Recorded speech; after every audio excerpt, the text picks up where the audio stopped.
अच्छा मुनीर साहब, एआई की बात कर ही रहे हैं, तो डिजिटल मार्केटिंग क्या ख़त्म नहीं हो जाएगी एआई के होते हुए? अच्छा देखिए, बहुत सारे हमें भी रोज़ सुनने को मिलता है, हमारे क्लाइंट्स भी हमें कहते हैं कि जी एआई आ गई, अब तो ऑटोमेशन की तरफ, क्योंकि ये प्लेटफॉर्म जिन पे हम मार्केटिंग करते हैं, चाहे वो आपका मेटा हो, वो आपका गूगल हो या टिकटॉक हो या बाकी जितने प्लेटफॉर्म्स हैं, ये भी ऑटोमेशन की तरफ जा रहे हैं। ठीक है, अगेन आई वुड से कि देखिए ऑटोमेशन आएगी एआई की वजह से, बिल्कुल लोगों की जॉब्स कम होंगी, उनकी जो निकम्मे होंगे, जो अच्छा बच्चा काम करने वाला है ना, वो 2 हाथ आगे चल रहा है। अच्छा, ठीक है, अब हमारे पास ये थ्रेट आया है कि आपकी जो है ना आने वाले साल 2 साल के अंदर जॉब्स को प्रॉब्लम आना शुरू हो जाएगी, आप लोगों को नए क्लाइंट्स नहीं मिलेंगे, जो मिलेंगे भी तो वो उस तरह से नहीं। ठीक है। देखिए हमने आज से ही उस पर काम करना शुरू कर दिया है। अगर हम वो कबूतर की तरह आंखें बंद करके बैठ जाएंगे तो क्या होगा, बिल्ली आएगी खा के निकल जाएगी। हमने, क्योंकि देखिए मार्केट में हवा तो निकलती है ना, हम तो बहुत पीछे है ना पाकिस्तान तो इंटरनेशनल मार्केट में, क्योंकि हमारा सारा काम ही बाहर है, तो वो हमारा क्लाइंट हमें हमसे ज़्यादा बेहतर तरीके से गाइड कर रहा होता है। तो हमने आज से ही उस पर काम करना शुरू कर दिया। वो जो टूल्स जिनकी मदद से ऑटोमेशन कंट्रोल होगी, हमने आज से ही उनको डिप्लॉय करना शुरू कर दिया। इसमें हमने क्या किया हुआ है, एज एन ऑर्गेनाइजेशन हमने एक बजट, स्पेसिफिक बजट रखा हुआ है जो कि डायरेक्टली गोज फॉर R&D होगी। हम उसके ऊपर टूल्स पे पैसा लगाते रहते, उसमें से कभी कोई टूल अच्छे निकल आते हैं, कोई नहीं निकलते हैं, बट इट्स ओके। वो हम उसको ये समझते हैं कि ये हमारा ना एक निकम्मा रिसोर्स है। ओके। कि जो होते हैं ना ऑफिस में कुछ बच्चे ऐसे होते हैं, काम नहीं करना होता, लुक बिजी डू नथिंग, हम समझते हैं ये लुक बिजी डू नथिंग वाला एक रिसोर्स रखा हुआ है। एग्जैक्टली। तो उससे क्या होता है कि हमारे पास नई से नई चीजें निकल के आती हैं। ठीक है, जैसे ये मैंने पॉडकास्ट वाली आपको बताई, अगर ये मैं अब तो खैर मैंने ऑन ईयर बोल दिया है, अगर मैं कर जाता हूँ तो I think so I would be the first one in Pakistan. ठीक है, but it's going to have lot of financial impact on my company. ये ऐसे नहीं फ्री में नहीं आएगा। ठीक है, $400-500 $500 का टूल है ये एक। तो इसी तरह से बहुत सारी चीजें हम करें ना करें, but to stay alive in the domain, हम ये रिसर्च पे रेगुलर काम कर रहे होते हैं। आज भी 20 साल के तजर्बे के बाद भी मैं मल्टीपल कोर्सेज में अपने आप को इनरोल किया हुआ है। अच्छा जी, सीख रहे हैं अभी भी?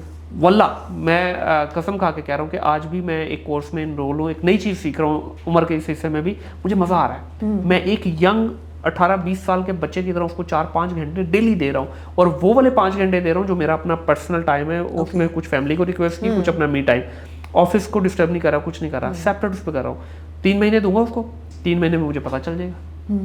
अच्छा, डिजिटल मार्केटिंग में लोग गलतियाँ क्या करते हैं? अच्छा, इसकी 2 एंगल हो सकते हैं। पहला एंगल तो ये है कि जो डिजिटल मार्केटिंग की सर्विसेज देते हैं वो क्या गलती करते हैं, और दूसरा क्लाइंट्स जो सर्विस लेते हैं वो क्या गलती करते हैं। जो सर्विस देता है ना बच्चा, वो सबसे पहले ये है कि वही यूट्यूब की 4 वीडियोस देखी और अपने आप को उसने एक्सपर्ट क्लेम करना शुरू कर दिया। एक्सपर्ट की हद तक भी मैं कहता हूँ कि चलो अच्छा वर्ड है, वो कहता है मैं कंसल्टेंट हो गया। अच्छा, जबकि दुनिया के अंदर कंसल्टेंसी का वर्ड आपके पास 10 साल के करियर के बाद लगता है। ऐसे ही है। ठीक है, इधर वो अभी बेचारा अंडे से बाहर है और वो कह रहा है कि मैं कंसल्टेंट हूँ। तो एक तो वो गलती है। दूसरी अगर क्लाइंट एंड पे गलती देखें तो वो ये है कि बहुत सारे क्लाइंट जो हैं वो प्रॉपरली वेट किए बगैर अपना प्रोजेक्ट प्लेस कर देते हैं किसी फ्रीलांसर को। अब ये डोमेन किसी एक बंदे के बस की बात नहीं है। 20 साल के बावजूद भी मैं सारा काम इसमें खुद नहीं कर सकता। नॉलेज ज़रूर है मुझे, लेकिन बहुत सारी चीज़ें ऐसी हैं जिसमें मेरी ग्रिप ही नहीं है, मैं वो कर ही नहीं सकता, मेरी वो एक्सपर्टीज से ही बाहर है। क्योंकि इसमें 4-5 डिफरेंट स्टेक होल्डर इन्वॉल्व होते हैं। ठीक है, उन सबको मिला के ये एक डोमेन बनती है। It's a huge vast domain. ठीक है। अच्छा, एक और बात की जाती है डिजिटल मार्केटिंग में कि जब आप किसी क्लाइंट के पास गए हैं, क्लाइंट आपके पास आया तो हीरो इंट्रोडक्शन पहले ही 5 मिनट में से कायल कर लें और फिर जो क्लाइंट आपका, इस तरह भी होता है। देखिए वो तो मार्केटिंग के गेमिक्स है ना। अब अगर हम लोगों को मार्केटिंग बेचने जा रहे हैं, अगर हमें खुद नहीं आएगी अपनी करनी, ठीक है, हम तो 2 मिनट में कबूतर की तरह उसको पिंजरे में उतार लेंगे। लेकिन बात यह है कि क्लाइंट इतना बेवकूफ़ नहीं है। और अगर बन भी गया तो बात में कोई बात नहीं, अगर वो बन गया ना तो आप ये भी ज़हन में रखें, मेंटली इस चीज़ के लिए प्रिपेयर हैं कि वो 1 महीना 2 महीने। मैं अक्सर मुझे सवाल करते हैं कि जी ई-कॉमर्स में जी आप सर्विसेज देते हैं, हम कैसे आप पे यकीन कर लें या ट्रस्ट कर लें कि जी आप हमारे लिए एक ब्रांड बना के देंगे। मैं कहता हूँ देखिए आप मेरी खाला के बेटे नहीं है, ना ही मेरे फूफो के बेटे हैं। आप मुझे 1 महीना से पे कर देंगे, 2 महीने पे कर देंगे, चलें जी आपके साथ बड़ा ही करीबी फूफो वाला रिश्ता निकला है, 3 महीने पे कर देंगे, 4थे महीने तो फूफो भी नाराज हो जाएगी, खाला का बेटा भी नाराज हो जाएगा। तो मैंने हर महीने के जो 30 दिन है वो आपको जस्टिफाई करने हैं in order to get my next pay out. Otherwise तो आप नहीं लेंगे मेरे से। आपने एक पे आउट दे दिया मुझे, कोई बात नहीं, ठीक है, आप धोखे में आ गए, दूसरा दे दिया धोखे, क्या आप 6 महीने 8 महीने मुझे पे करते रहेंगे? नहीं करेंगे। तो इसलिए मैं बल्कि कहता हूँ कि अक्सर लोग कहते हैं जी आए हमारे साथ पार्टनरशिप कर लें। मैं कहता हूँ भाई पार्टनरशिप खुदा के लिए ना करो मेरे साथ। अगर वाकई आपको मेरी सर्विसेज चाहिए, प्रोफेशनल क्वालिटी सर्विसेज चाहिए, मुझे हायर करो एज ए सर्विस प्रोवाइडर, क्योंकि मैं उसमें अपने नेक्स्ट पे आउट के लिए जान मारूंगा। अच्छा, डिजिटल मार्केटिंग, ई कॉमर्स, सारे बिजनेस अच्छे चल रहे हैं आपके, ये आप पॉडकास्ट की तरफ क्यों आ गए? बस वो सर में खारिश थी, पैसा लगाना था कहीं पे, वो एक्स्ट्रा बनना शुरू हो गया था। मैंने कहा कहीं ना कहीं तो लगाने शुरू करें ना। देखिए इसमें हुआ ये था, अपार्ट फ्रॉम जॉब, कि मैं 2016 में पाकिस्तान वापस आया। अच्छा। तो शौक चढ़ा नॉलेज बांटने का। ओके। तो मैंने उस वक्त ना दराज के ऊपर फ्री में वीडियोस बना के ऐसे ही बस घर में मोबाइल से डालना शुरू कर दी।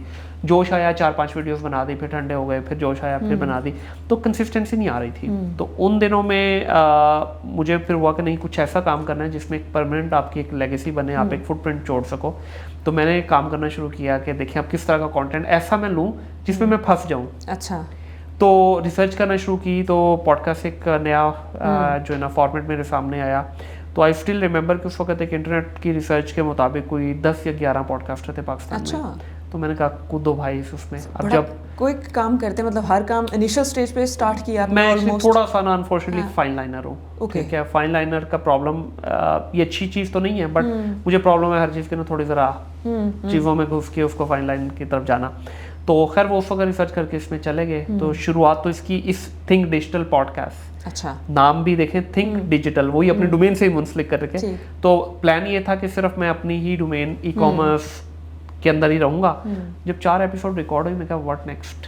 ये तो मैंने बिल्कुल अपने आप को एक, मैं लोगों को कहता हूँ डिजिटल के जरिए आप ग्लोबल बनो, तो मैंने तो अपने आप को ग्लोबल छोड़े, मैं तो बिल्कुल ही बॉक्स में बंद कर दिया। मैंने कहा चलो लेट्स डू IT करनी शुरू की। मैं कहा व्हाट इज नेक्स्ट। 10 एपिसोड के बाद IT भी मुक गई। ठीक है, मैंने कहा नहीं। फिर मुझे किसी ने कहा जी डॉक्टर्स, मैं कहा डॉक्टर, मुझे तो पेनाडोल के आगे कुछ पता ही नहीं है। ठीक है, मैंने कहा पेनाडोल के मुझे स्पेलिंग भी नहीं आते।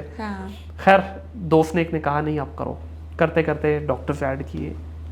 फिर किसी ने कहा रिलीजियस, मैं कहा नहीं, ये बहुत ही एक ऐसा जोन है कि जिस पे जब तक आपके पास ग्रिप नहीं हो आपको नहीं करना चाहिए। उन्होंने कहा नहीं करें। खैर करना शुरू कर दिए। इंजीनियर्स, इस वक्त शायद कोई डोमेन ऐसी हो कि जिसके ऊपर मैंने, फिर मेरे साथ एक टैग लगना शुरू हो गया कि जी ये एजुकेशन बेस्ड पॉडकास्ट करता है। अच्छा।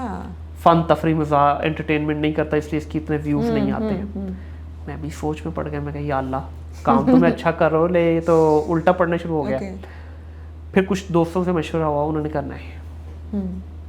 एक दोस्त ने मुझे एग्जांपल दी, बड़ी प्यारी, बहुत मज़ेदार मुझे एग्जांपल लगती है। उसने कहा रोड पे चलते हुए गाड़ियाँ कौन सी नज़र आती हैं? कहा ये सारी करोला, होंडा, ये। कहता मर्सिडीज आती है, ऑडी नज़र आती है। मैं कहा हाँ कभी कभी। कहता बस समझो। अच्छा, मुझे तब भी समझ नहीं लगी। फिर मुझे वो एक दिन फिर मैंने उसका मैं कहा थोड़ा सा एक्सप्लेन करो, बात अटकी हुई है दिमाग में अभी तक ना।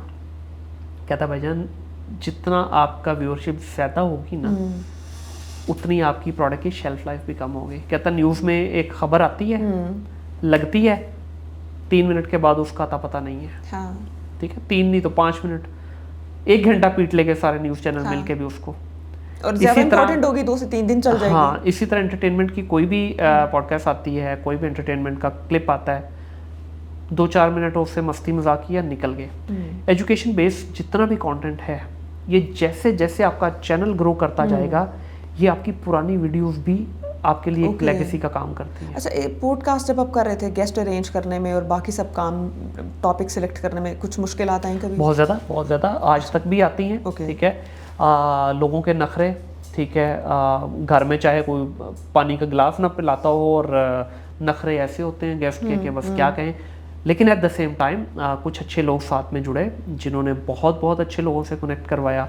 फिर बहुत अच्छे गेस्ट ऐसे मिले कि जिन्होंने वाकई इस मेरे जज्बे को अप्रिशिएट किया और उन्होंने बहुत मज़ेदार कंटेंट दिया।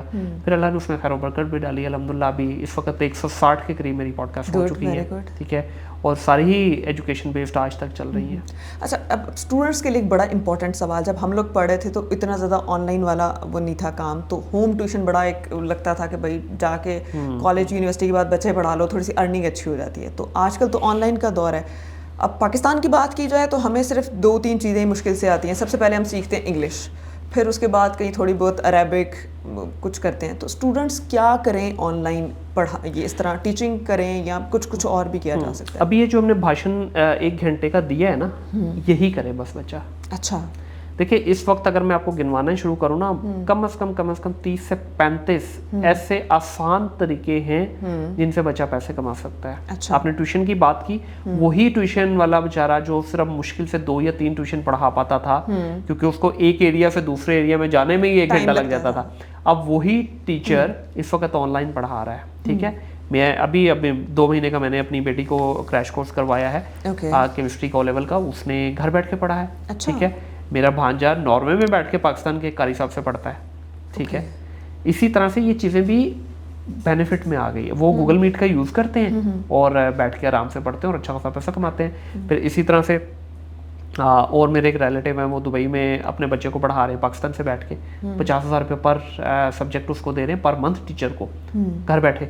इसी तरह से अगर आप उसकी बात करते हैं डिजिटल वाली साइड पे आ जाएं, तो आप देखें अपने आप को एक्सपर्ट कर लें। डिजिटल की बात करें, डिजिटल के अंदर ही 20 डोमेन निकलती हैं। अच्छा। आप सिर्फ गूगल एड एक्सपर्ट बन जाएं, आप सिर्फ टिकटॉक एड एक्सपर्ट बन जाएं, आप सिर्फ मेटा एड एक्सपर्ट बन जाएं, आप सिर्फ और सिर्फ कंटेंट राइटर बन जाएं, आप सिर्फ और सिर्फ ग्राफिक डिजाइनिंग शुरू कर दें, आप सिर्फ और सिर्फ, मैं कहता हूँ ग्राफिक डिजाइनिंग छोड़ो, सिर्फ लोगो डिजाइनर बन जाए।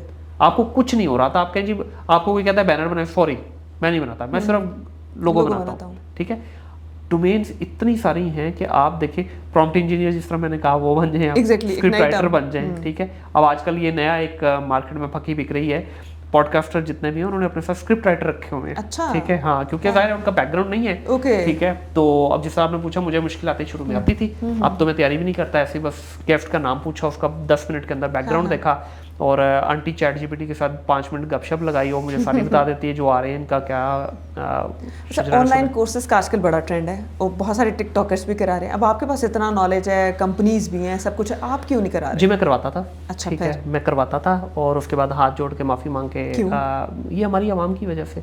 अच्छा। देखिए इसके अंदर मैंने 5 बैचेस करवाए। पहले की क्वालिटी बहुत बेहतर थी, दूसरे की बेहतर थी, तीसरे के बाद बच्चों की क्वालिटी गिरना शुरू हो गई। अच्छा। क्यों? उन दिनों में बहुत ज़्यादा हाइप क्रिएट हो गई थी कि ओवरनाइट आप जो है पैसा कमाना शुरू करें, इसमें तो रातों रात आप अमीर बन जाएं। अब बच्चा क्या आ रहा है, 30 बच्चे का बैच था। अच्छा, मैंने किया भी मार्केट से थोड़ा हट के, मेरे जितने दोस्त थे, कंपेटिटर थे, वो सारे 50 और 100 बच्चे का बैच लेते थे। मैंने जज्बे के तहत मैंने कहा जी मैं 30 से ज़्यादा नहीं लूँगा, 30 के ऊपर फुल स्टॉप। ठीक है, दूसरे बैच में मुझे हुआ नहीं, थोड़े बच्चे और कम करता हूँ, क्योंकि मेरे लिए मनी मेकिंग मॉडल नहीं था। मैंने 25 कर दिए।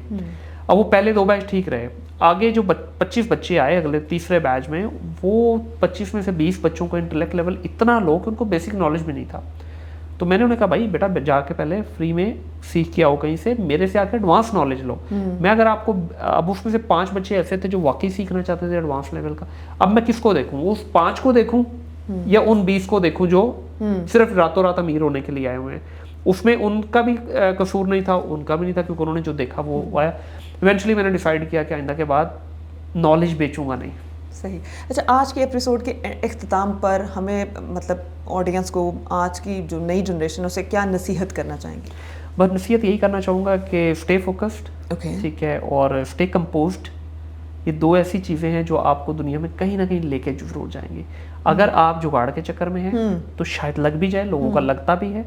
लॉटरी एक ही बंदे की लगती, सबकी नहीं लगती। ठीक है, और आप दुनिया के अंदर नज़र दौड़ा के देख लीजिए, लॉटरी जिस चीज़ की लगी है, आज तक कोई आपको एक एग्जांपल नहीं मिलेगी जिसने $1 मिलियन की लॉटरी जीती और उस मिलियन को उसने मल्टीप्लाई किया हो।